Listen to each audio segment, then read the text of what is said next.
今年的大学申请入学嘛有变数，大学招联会来宣布，大学校系伫咧真试的期间，若达到停课的标准，阁无备案的场地，除了医科甲艺科之外，拢会当取消面试甲笔试，改用学测甲书面的审查来计算分数。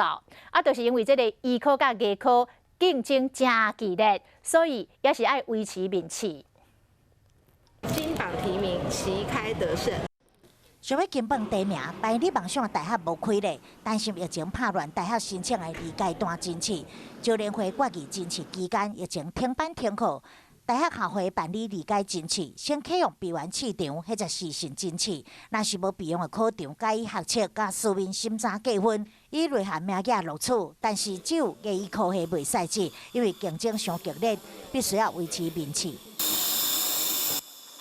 免个干那用讲的，爱是坐去做，为大学艺科系甄试，要考看你的手有路无，现场考雕塑，看你的美感好唔好。当场就爱素描，像北医、高医大、中山医大艺系，除了面试甲书面审查，就爱搁加考素描甲雕塑。有名艺系就算无要考实作咧，你是不是做医生的料，教授必须要亲自面试。只强调他自己有多好，不一定将来会是一个好的医生。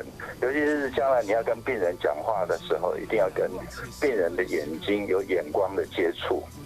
那所以这个在视讯里面你就不一定做得到这件事情。那是因为疫情的关系，你人伫海外，真正是赶袂赴倒来面试，都爱伫3月15进前提出证明，就会当改采学测成绩甲书面审查，采用外加名额录取。万一甄试期间，伫咧期间隔离或者是确诊病例，嘛拢会当适用。